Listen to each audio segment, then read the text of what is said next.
नमस्कार दोस्तों, आज की क्लास में आप लोग सीखेंगे प्रश्नावली 1.2 का पहला नंबर प्रश्न, जो कि प्रश्न दिया गया है। सिद्ध कीजिए कि √5 एक अपरिमेय संख्या है। इसको हमें सिद्ध करके दिखाना है कि √5 एक अपरिमेय संख्या है, जबकि हम जानते हैं कि √5 एक अपरिमेय संख्या ही है, लेकिन इसको क्वेश्चन के अनुसार हमें सिद्ध करके दिखाना है कि यह अपरिमेय संख्या है। तो चलिए आप लोगों को बिल्कुल आसान तरीके से इसको सिद्ध करके दिखाते हैं। यहाँ पर हम मान लेंगे, माना √5 एक परिमेय संख्या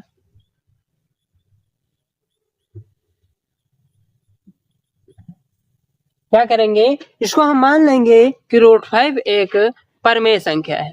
तो परिमेय संख्या अगर होती है तो परिमेय संख्या की कंडीशन है कि परिमेय संख्या को हम p/q के रूप में लिख सकते हैं। तो इसको हम p/q के रूप में लिखेंगे, यानी कि इसको लिख सकते हैं √5 को p/q के बराबर, जहां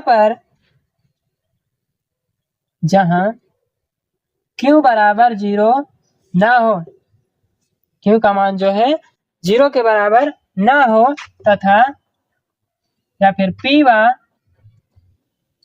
q पूर्णांक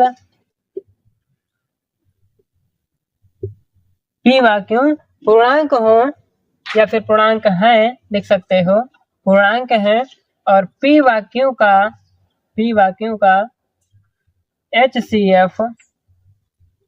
HCF बराबर 1। यानी कि कहने का मतलब ये है कि अगर ये p/q के परिमेय संख्या है तो उसको हम p/q के रूप में लिख सकते हैं, और q का मान 0 ना हो, p व q पूर्णांक संख्याएं हो, और p व q का अगर हम HCF निकालें तो 1 आना चाहिए।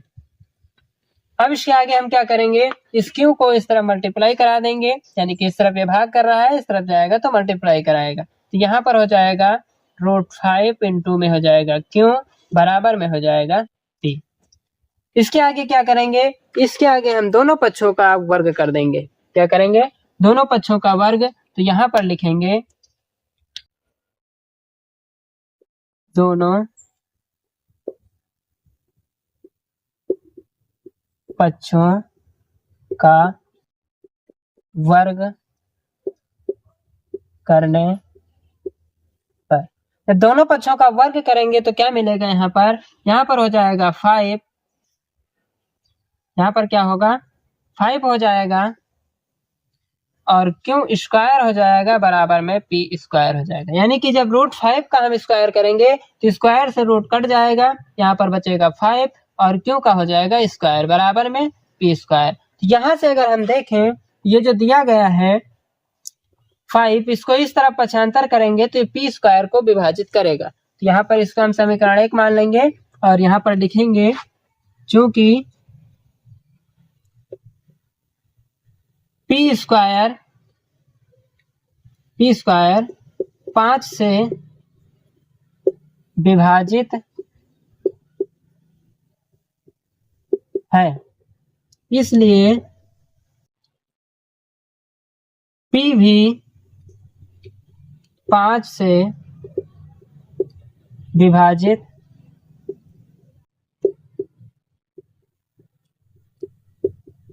होगा। यानी कि ये जो 5 है ये इस तरफ आएगा तो p² को विभाजित करेगा। जब p² 5 से विभाजित है, जो p होगा वो भी 5 से विभाजित होगा। फिर आगे हम क्या करेंगे, पुनः हम p बराबर हम 5r मान लेंगे। इसके आगे क्या करेंगे, p बराबर 5r मान लेंगे। तो यहाँ पर लिखेंगे, माना p बराबर 5r। अब यहाँ पर फिर दोनों पक्षों का हम वर्ग करेंगे, तो यहाँ पर लिखेंगे कि दोनों पक्षों का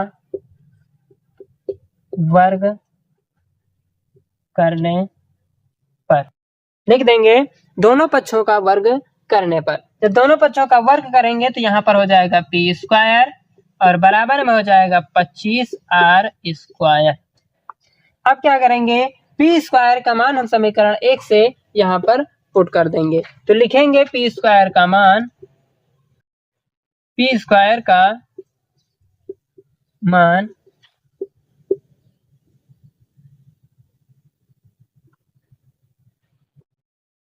पी स्क्वायर का मान समीकरण 1 से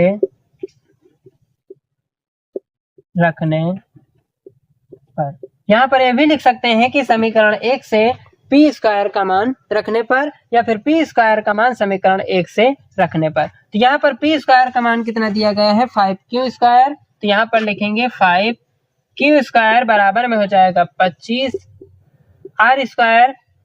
अब यहाँ पर इस 5 को इस तरफ भेजेंगे तो हो जाएगा q स्क्वायर बराबर 25 बटे में हो जाएगा 5r स्क्वायर। फिर क्या करेंगे, 5 एकम 5 होता है और 5 25, यानी कि q स्क्वायर बराबर कितना मिलेगा, 5r स्क्वायर। यहाँ से अगर हम देखते हैं तो यहाँ इस 5 को इस तरफ पक्षांतर करेंगे, यानी कि इस तरफ ट्रांसफर करेंगे तो कितना हो जाएगा, यानी कि q स्क्वायर बटे 5 हो जाएगा, जो कि 5q स्क्वायर को भी क्या करेगा, विभाजित करेगा। तो यहाँ पर हम लिख देंगे क्योंकि q स्क्वायर 5 से विभाजित है, इसलिए q भी 5 से विभाजित होगा। अब यहाँ से देखते हैं दोनों में, तो यहाँ पर p भी 5 से विभाजित है और यहाँ पर q भी 5 से विभाजित है, यानी कि जब दो संख्याएं हैं और वो दोनों संख्याएं एक संख्या से विभाजित होती हैं तो उसका हो जाता है वो HCF। यानी कि मान लीजिए q कोई संख्या है और p कोई संख्या है, इन दोनों को ऐसी संख्या निकाला जाता है कि जो दोनों संख्याओं को विभाजित करती हो, तो वो उन संख्याओं का होता है मासा। यानी कि q स्क्वायर और p स्क्वायर 5 से विभाजित है दोनों संख्याएं, तो p व q का मासा हो जाएगा 5। लिखेंगे यहाँ पर, अतः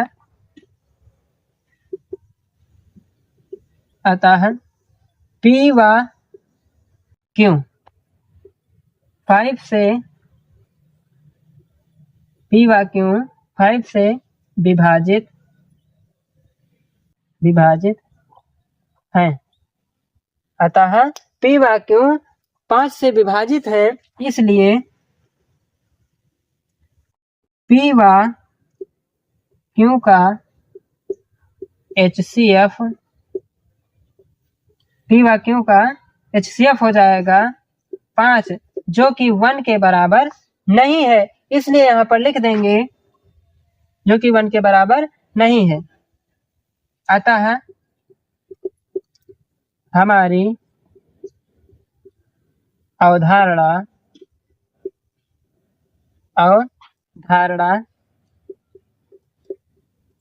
गलत है, लिख देंगे। अतः हमारी अवधारणा गलत है, √5 एक अपरिमेय संख्या है। √5 एक अपरिमेय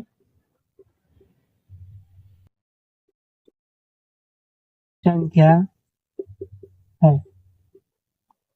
इस तरीके से कोई भी प्रश्न आता है सिद्ध करने वाला, जैसे कि यहाँ पर √5 है, √3 दिया जाए, √2 दिया जाए, √7 दिया जाए, तो इस टाइप के प्रश्नों को बिल्कुल आसान तरीके से आप सेम टू सेम मेथड से हल कर सकते हैं। तो आशा करते हैं आप लोगों को ये प्रश्न बिल्कुल आसान तरीके से हल करना समझ में आ गया होगा। तो फिर मिलेंगे, जल्द मिलेंगे एक नई क्लास में एक नए क्वेश्चन के साथ।